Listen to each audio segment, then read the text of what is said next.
E-PG पाठशालायां भवतां सर्वेषां स्वागतम्। मम नाम जवाहरलालः। अहं श्री लाल बहादुर शास्त्री राष्ट्रीय संस्कृत विद्यापीठस्य सर्वदर्शन विभागे सहायकाचार्यपदे नियुक्तोऽस्मि। वयम् अद्य भारतीयदर्शनस्य उद्भवः विकासश्च इति विषयान्तर्गतं जैनदर्शनस्य उद्भवः विकासश्च इति विषये पठिष्यामः। भारतीयदर्शनपरम्परायां विविधानि दर्शनानि पल्लवितानि पुष्पितानि च सन्ति। तेषु प्रथमतीर्थङ्करेण भगवान् ऋषभदेवेन प्रवर्तिता, अन्तिमतीर्थङ्करेण भगवान् महावीरेण च संवर्धिता पोषिता इदं जैनदर्शनं सम्प्रति अपि स्ववैशिष्ट्यं धारयति। इदम् अपि स्वीक्रियते यत् वैदिकपरम्परायाः नानैकवादानां यज्ञादिषु प्रवर्तितानां हिंसादीनां प्रतिफलस्वरूपम् इदं दर्शनं प्रवर्तितं वर्तते। तत्र दर्शनानां प्रतिक्रियास्वरूपं दर्शनानाम् उद्भवः विकासश्च भवति न वा इति विलक्षणायाः विचारधारायाः विचारः आवश्यकः। इदमपि उल्लेखनीयं वर्तते यत् ये वादाः प्रचलिताः सन्ति तेषां सर्वेषाम् एकत्र समन्वय प्रतिपादकाः आचार्य समन्त्रभद्रादयः आचार्याः उल्लिखिताः विद्यन्ते। यद्यपि परवर्तिभिः आचार्यैः एतेषां समन्वयवादस्य स्याद्वादस्य अनेकान्तवादस्य वा सिद्धान्तानां खण्डनं कृतं, तथापि पुनः पुनः आचार्य अक्लङ्कदेवादिभिः प्रभृतिभिः विद्वद्भिः सयुक्तिकं तेषां निराकरणपूर्वकं सयुक्तिकं स्याद्वादम् अनेकान्तवादं च पुनः प्रतिष्ठापितम्। अतएव सम्प्रति कालेपि अस्य दर्शनस्य वैशिष्ट्यं वर्तते। अतः इदं दर्शनं परिशीलनीयं वर्तते। अतएव वयं अस्य दर्शनस्य उद्भवः विकासः कथं जातः, केन क्रमेण जातः दर्शनसाहित्यस्य विकासः इत्यस्मिन् विषये किञ्चित् विचार्यते। वस्तुतः भगवान् ऋषभदेवतः आरभ्य महावीरपर्यन्तं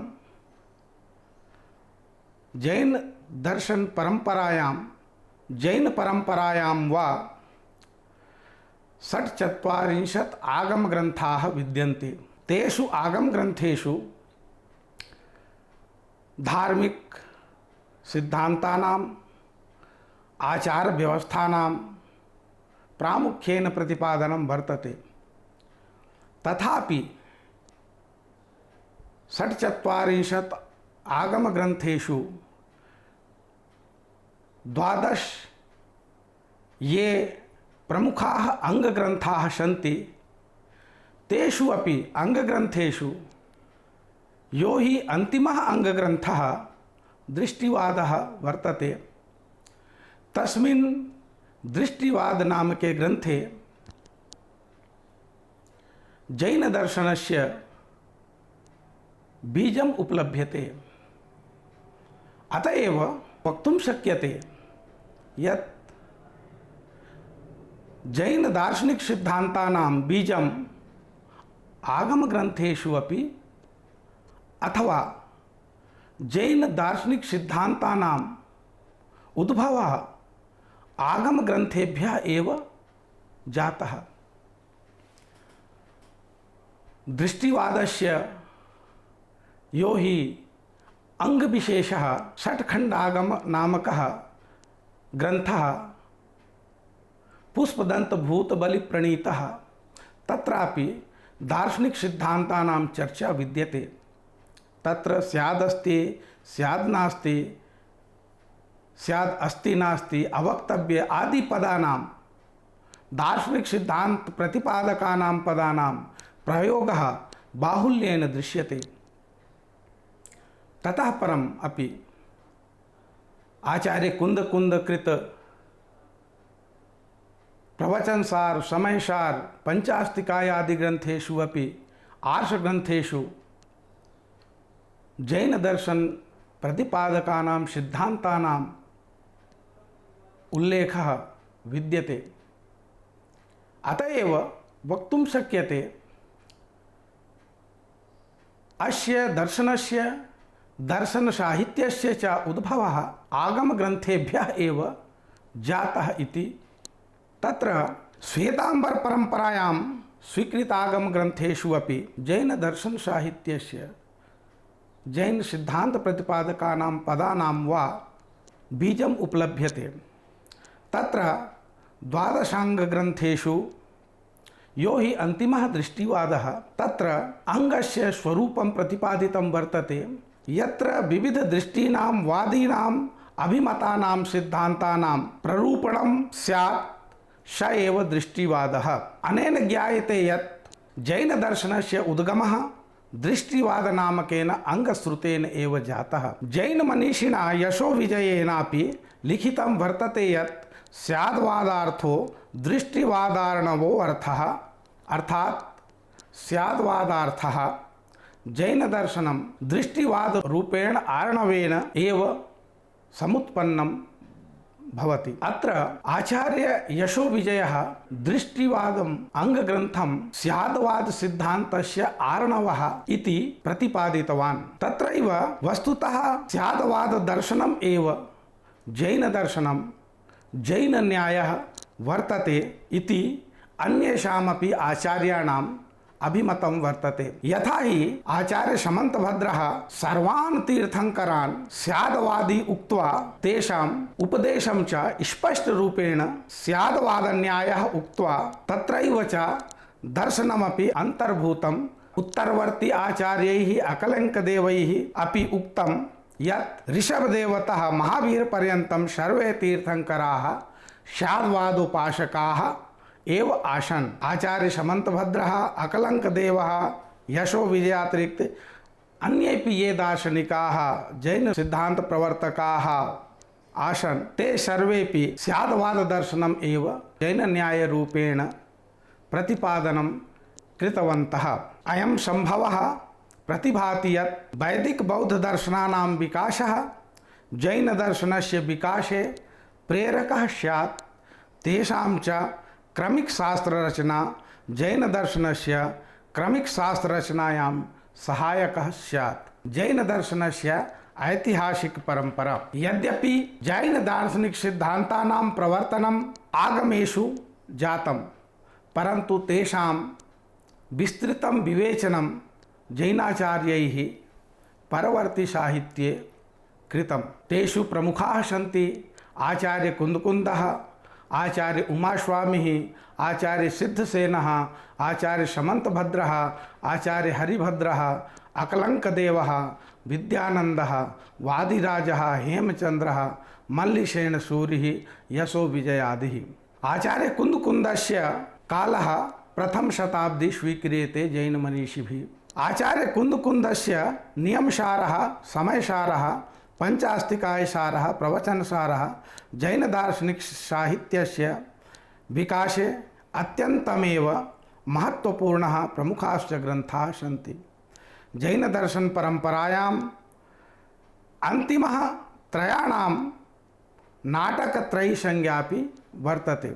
आचार्य कुन्दकुन्दस्य परवर्ती आचार्यः वर्तते आचार्य उमास्वामी। आचार्य उमास्वामी जैन दर्शनस्य सूत्रग्रन्थस्य कर्ता वर्तते। उमास्वामिभिः जैन दर्शन सूत्र साहित्यस्य तत्त्वार्थ सूत्र नामकस्य ग्रन्थस्य प्रणयनं संस्कृत भाषायां कृतम्।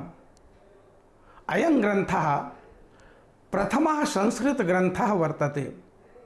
जैन दर्शनस्य सिद्धांत प्रतिपादकः तत्त्वार्थ सूत्र नामकः ग्रन्थः। अस्य सूत्रग्रन्थस्य जैन दर्शने कीदृशं महत्त्वं वर्तते इति अनेनैव सिद्ध्यति यत् अस्य सूत्रस्य उपरि भाष्यं प्रणीतवान् यथा देवनन्दिः सर्वार्थसिद्धिः, अकलङ्कदेवः राजवार्तिकं, विद्यानन्दिः श्लोकवार्तिकम् इत्यादि।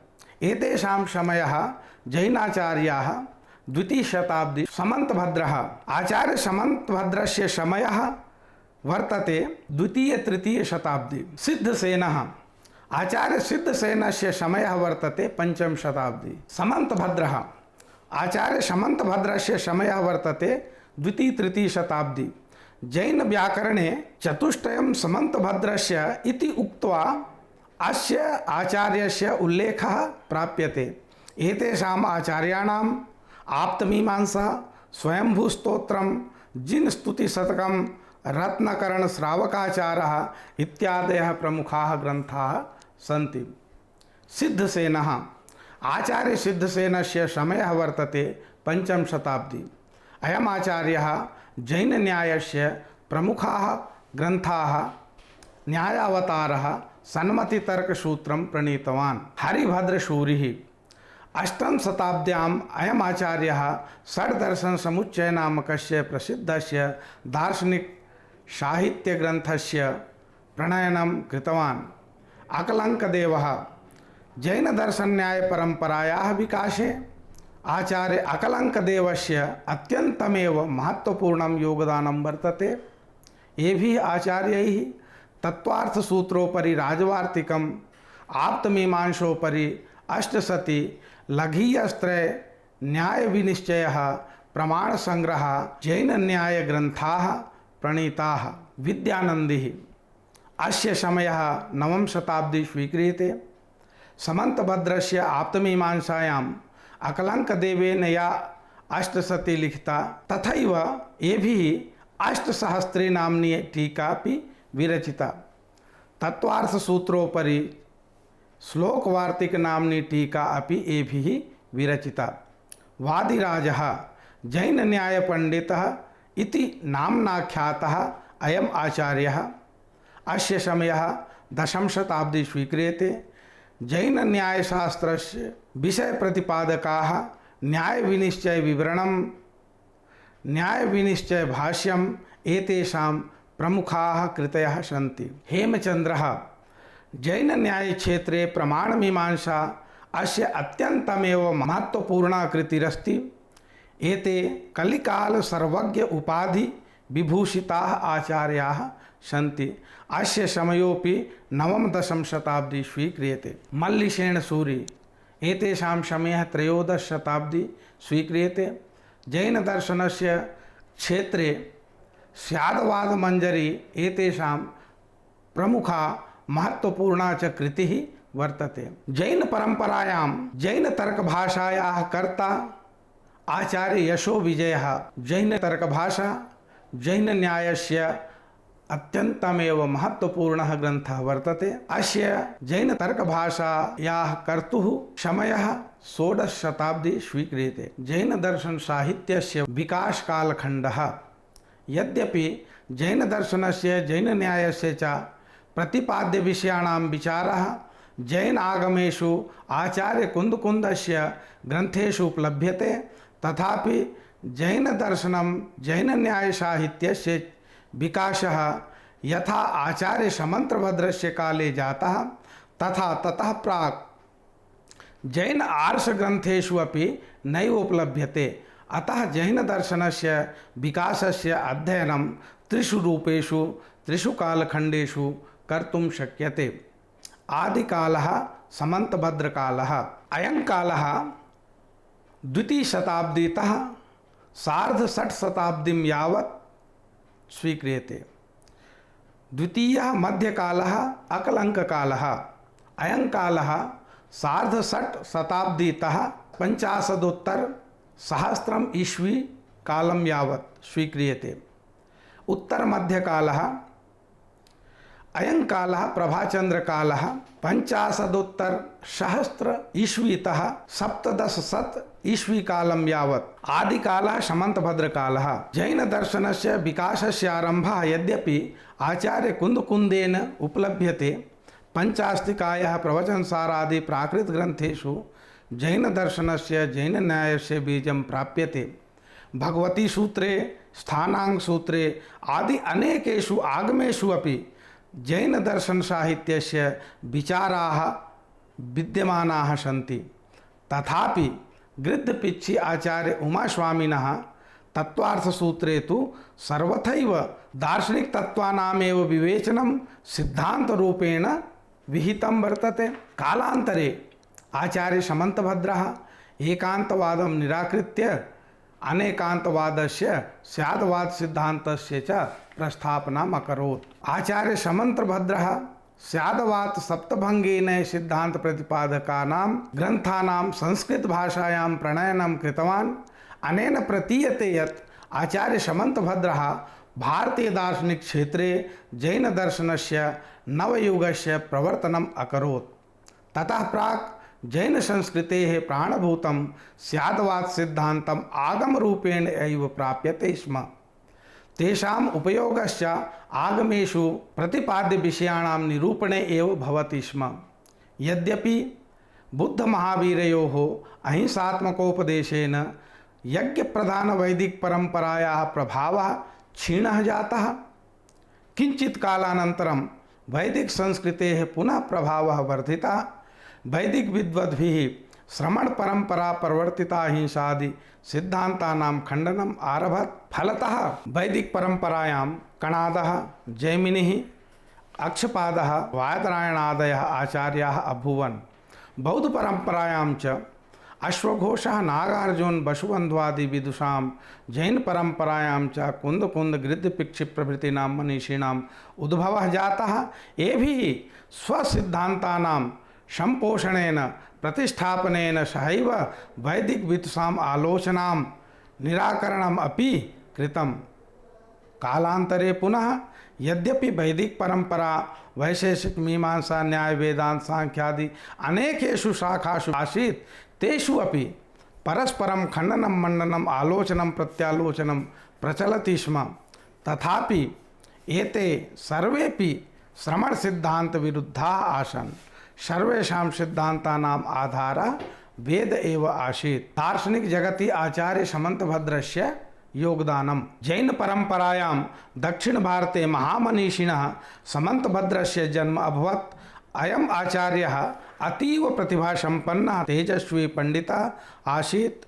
एभिः आचार्यैः विद्वत्सु परस्परम् आग्रहं दृष्ट्वा सर्वेषाम् एकान्तवादानां सिद्धान्तानां स्याद्वाद सिद्धान्तेन समन्वयः प्रतिपादितः, यो हि आप्तमीमांसायां दृश्यते। आप्तमीमांसा समन्तभद्रस्य मौलिककृतिः वर्तते।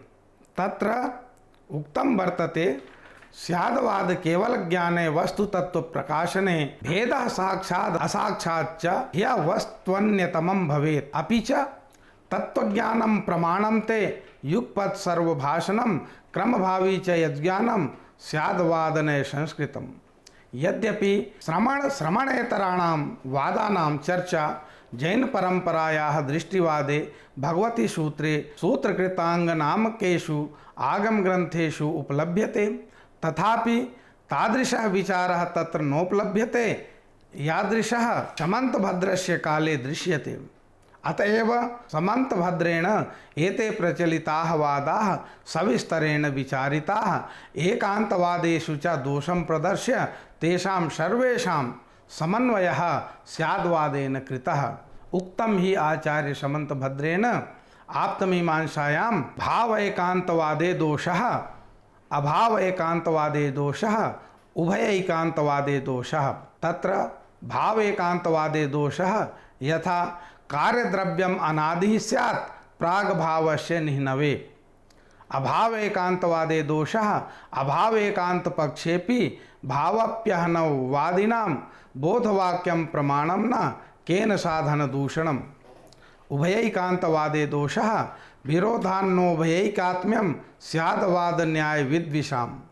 आचार्य समन्तभद्रः स्याद्वादेन सप्तवाक्यन्यायस्य विशदयोजनया वादेषु समन्वयदृष्टिः प्रदत्तवान्। इयं दृष्टिरेव स्याद्वादः यो हि परंपरया प्राप्तः आसीत्। स्याद्वादे सर्वेषां पक्षानां समावेशो दृश्यते। समन्तभद्रस्य इयं समन्वयदृष्टिः सर्वेषु भारतीयदर्शनेषु अत्यादरणीया वर्तते। स्यात् शब्दस्य अभिप्रायः कथंचित् कयाचिदपेक्षया वा वस्तुः अस्ति। तथा ही आप्तमीमांसायाम् उक्तम् आचार्य समन्तभद्रेण स्याद्वादः सर्वथैकांत त्यागात् किं वृत्तचिद्विधिः।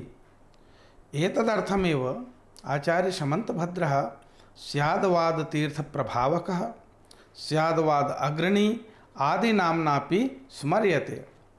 अतः वक्तुं शक्यते समन्तभद्र प्राक् आगमेषु स्याद्वादस्य सप्तभङ्गीनयस्य उल्लेखः यद्यपि आगमिक विषयकरूपेण वर्तते तथापि यावत् विस्तृतं व्यावहारिकं च प्रतिपादनं समन्तभद्रस्य कृतिषु उपलभ्यते तावत् ततः प्राक् नास्ति। सप्तभङ्गीनयः अत्र स्याद्वादस्य यो हि सप्तभङ्गः प्रकारः आचार्य समन्तभद्रेण प्रदर्शितः तेषां विषये किञ्चित् विचार्यते।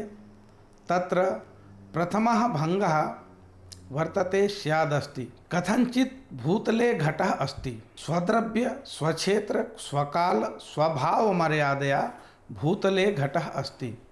अतः वस्तु स्वरूप चतुष्टयापेक्षया भावरूपमेव घटः वर्तते। परद्रव्य परक्षेत्र परकाल परभावापेक्षयापि भावरूपः स्वीक्रियते चेत् अभावस्य व्यवहारः नैव भवितुमर्हति।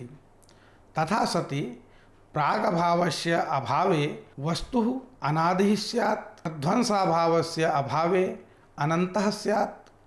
अन्योन्याभावस्य अभावे परस्पर भेदस्य अभावः स्यात्। अत्यन्ताभावस्य अभावे स्वरूप हानि प्रसंगः स्यात्। यतो हि पदार्थस्य द्रव्यस्य वा स्वभावः उत्पाद व्यय द्रव्ययुक्तं भवति। उक्तं हि तत्त्वार्थ सूत्रकारेण उत्पाद व्यय द्रव्ययुक्तं सत्। अतः स्वद्रव्य स्वक्षेत्र स्वकाल स्वभावापेक्षया वस्तु भावरूपम् एव वर्तते। द्वितीयः भङ्गः वर्तते स्याद् नास्ति। कथंचित् भूतले घटः नास्ति। परद्रव्य परक्षेत्र परकाल परभावापेक्षया भूतले घटः नास्ति। यतो हि परद्रव्य परक्षेत्र परकाल परभावापेक्षया एवं प्रतीयते सर्वथैव स्वपरापेक्षया अभावरूपः एव स्वीकारे सति सद्भावेन ज्ञायमानं ज्ञानं वचनं सर्वे व्यवहाराः लुप्ताः भविष्यन्ति।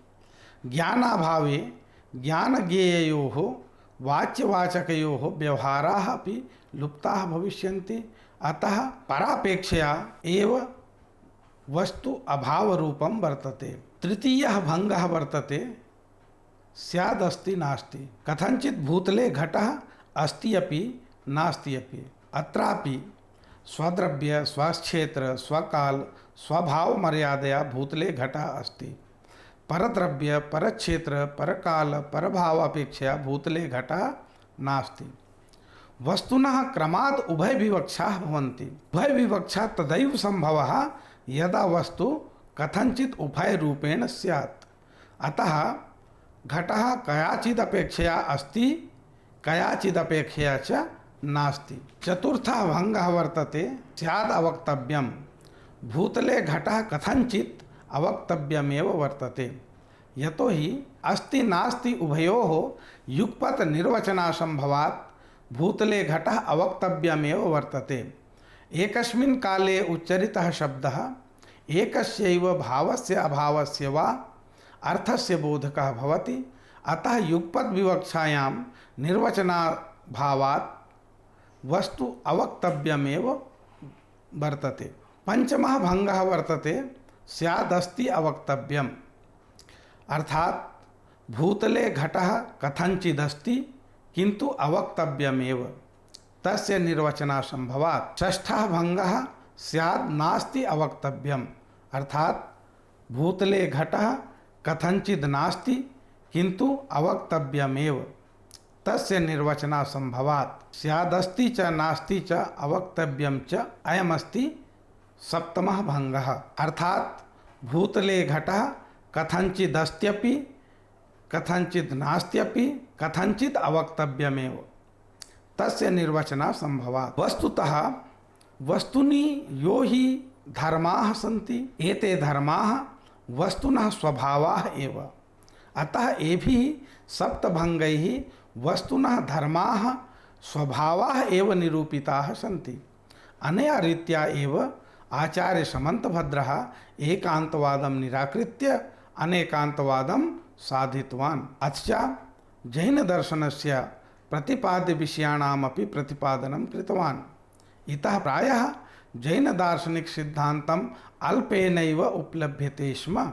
अतएव अयं कालः जैनदर्शनस्य विकासस्य आदिकालः वर्तते। अयं च कालः समन्तभद्रकालः उच्यते। मध्यकालः अकलङ्ककालः। अयं कालः 50-उत्तर-600 ईस्वीतः 50-उत्तर-सहस्रम् ईस्वीं यावत् स्वीक्रियते। अस्य कालस्य आरम्भः सूक्ष्मप्रज्ञः अकलङ्कदेवतः स्वीक्रियते। अस्मिन् काले दार्शनिकवादाः प्रचलिताः आसन्। शब्दाद्वैतवादिनः भर्तृहरिः, प्रसिद्धमीमांसकाः कुमारिलः, न्यायनिष्णातः नैयायिकः उद्योतकरः आदि वैदिकविद्वांसः स्वस्वपक्षे आरूढाः आसन्। तत्रैव धर्मकीर्तिः, तेषां च तर्कपटुनैके शिष्याः अपि स्वसिद्धान्ते आग्रहबद्धाः आसन्। शास्त्रार्थस्य शास्त्रनिर्माणस्य च पराकाष्ठाकालः अयमासीत्। सर्वेषां दार्शनिकानां प्रयत्नः स्वपक्षसाधने परपक्षनिराकरणे च आसीत्। अस्मिन् भीष्मकाले सूक्ष्मदृष्टिः अकलङ्कदेवः समग्रमपि वैदिकशास्त्रं बौद्धशास्त्रं च विधिवत् अधीत्य समन्तभद्रेण स्थापितस्य स्याद्वादस्य अनेकान्तवादस्य च पुनर्प्रतिष्ठापनं कृतवान्। अस्मिन्नेव उपक्रमे जैनदर्शनस्य न्यायस्य वा 4 महत्त्वपूर्णाः ग्रन्थाः अपि एभिः रचिताः। न्यायविनिश्चयः, सिद्धिविनिश्चयः, प्रमाणसंग्रहः, लघीयस्त्रयः इति। बौद्धपरम्परायां धर्मकीर्तिना बौद्धदर्शनस्य प्रमाणवार्तिकः प्रमाणविनिश्चयः नामकः कारिकात्मकः ग्रन्थः रचितः दृश्यते। तथैव अकलङ्कदेवेनापि 4 ग्रन्थाः कारिकात्मकाः रचिताः। 4 अपि ग्रन्थाः अत्यन्तक्लिष्टाः सन्ति। अकलङ्कदेवेन 4 अपि ग्रन्थेषु वैदिकदार्शनिकसिद्धान्तानाम् एकान्तवादानां सिद्धान्तानां समीक्षाम् अकरोत्। जैनदर्शनाभिमत प्रमाणनिक्षेपाणां स्वरूपं, तेषां भेदानां, विषयाणां प्रमाणफलानां च विवेचनं विशदरूपेण कृतम्। अथ च जैनदृष्ट्या प्रतिपादितस्य प्रमाणस्य तत् प्रत्यक्षपरोक्षभेदयोः आवान्तर्भेदानां च प्रतिष्ठा अपि कृता। तथा हि प्रत्यक्षं सांव्यावहारिकं मुख्यम् इति भेदेन द्विविधं, परोक्षप्रमाणस्य स्मृतिः, प्रत्यभिज्ञानं, तर्कः, अनुमानम्, आगमभेदेन पंचविधम्। तत्रैव च उपमानार्थापत्तिः, संभव अभावादीनां प्रमाणानाम् अंतर्भावः प्रदर्शितः। अनुमानस्वरूपस्य विस्तृतं निरूपणम् असिद्धादिहेत्वाभासानां प्रतिपादनं विधाय अकलङ्कदेवेन जैनदर्शनं न केवलं समृद्धं परिपुष्टमपि कृतं, भारतीयदर्शनेषु च जैनदर्शनस्य प्रतिष्ठां गौरवपूर्णं च स्थानमपि स्थापितम्। अन्त्यकालः प्रभाचन्द्रकालः। अयं कालः जैनदर्शनस्य विकासस्य अन्तिमः कालः उच्यते। अस्मिन् काले मौलिकग्रन्थानां रचना प्रायशः अवरुद्धा जाता। अयं कालः व्याख्याग्रन्थानां कालः आसीत्। अस्य कालस्य आरम्भः तार्किकग्रन्थानाम् अत्यन्त समर्थ व्याख्याकारेण जैनतार्किकेण प्रभाचन्द्रेण जातः। आचार्य प्रभाचन्द्रः पूर्ववर्ती जैनदार्शनिकानां तार्किकाणाम् अनुगमनपूर्वकं जैनदार्शनिकतार्किकग्रन्थानाम् अद्वितीयं व्याख्याग्रन्थं लिखितवान्। उत्तरस्मिन् काले तादृशः व्याख्याग्रन्थः नैव दृश्यते। अत एव अयं कालः जैनपरम्परायां प्रभाचन्द्रकालः उच्यते। आचार्य प्रभाचन्द्रः अकलङ्कदेवस्य लघीयस्त्रयोपरि लघीयस्त्रयालङ्काराख्यः न्यायकुमुदचन्द्रः व्याख्याग्रन्थः प्रणीतवान्। न्यायकुमुदचन्द्रः वस्तुतः न्यायकुमुदानां प्रकाशकः चन्द्रः वर्तते। अस्मिन् ग्रन्थे आचार्य प्रभाचन्द्रः अकलङ्कदेवस्य लघीयस्त्रयस्य कारिकायां तदुपरि सोपज्ञवृत्तौ च प्रयुक्तानां दुरूहपदानां वाक्यानां च सविशदं विस्तृतं च व्याख्यानम् अकरोत्। मध्ये मध्ये आगतानां च तार्किकवादानां तत्र अनुद्घाटिततथ्यानां च रहस्योद्घाटनपुरःसरं नवीनं तत्त्वं प्रकाशितवान्। आचार्य प्रभाचन्द्रः माणिक्यनन्दीकृत जैनन्यायग्रन्थः परीक्षामुखसूत्रं यस्य अपरं नाम न्यायविद्यामृतं वर्तते, तदुपरि परीक्षामुखालङ्कारनामकः यस्यापरं नाम प्रमेयकमलमार्तण्डः वर्तते, अत्यन्तमेव महत्वपूर्णः सयुक्तिकः व्याख्याग्रन्थः। अस्मिन् ग्रन्थे आचार्य प्रभाचन्द्रः स्वतर्कपूर्णप्रतिभायाः उपयोगः प्रदर्शनं च कृतवान्। परीक्षामुखसूत्रस्य प्रत्येकेषां सूत्राणां विस्तृतं विशदं च विवेचनं कृतवान्।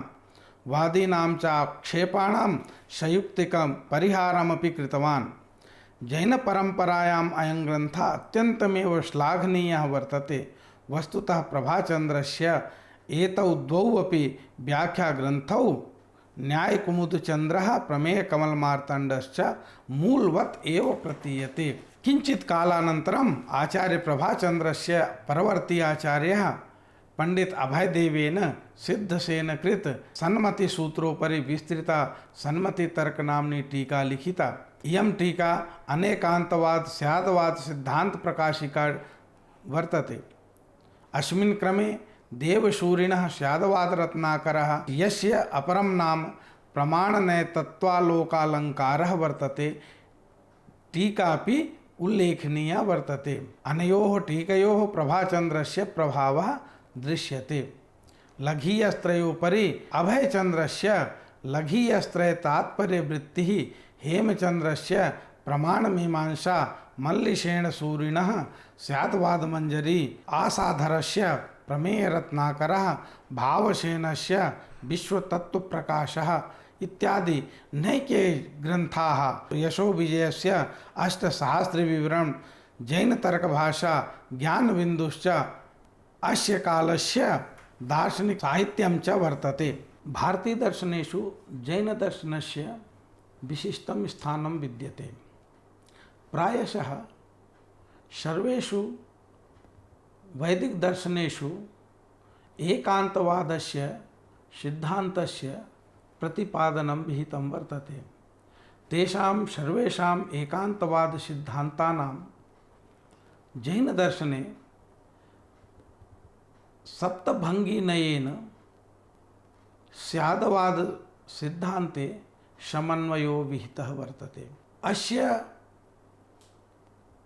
दर्शनस्य अस्य साहित्यस्य उद्गमः उद्भवः यद्यपि जैन आगमग्रन्थेषु एव स्वीक्रियते, तथापि आचार्य समन्तभद्रतः आरभ्य आचार्य प्रभाचन्द्र कालं यावत् जैन परंपरायाः जैन दर्शन रूपेण यो हि विकासः जातः, तादृशः विकासः ततः प्राक् आगम ग्रंथेषु जैन सिद्धांत रूपेण, दार्शनिक सिद्धांत रूपेण नैव द्रष्टुं शक्यते। धन्यवादः, नमस्कारः।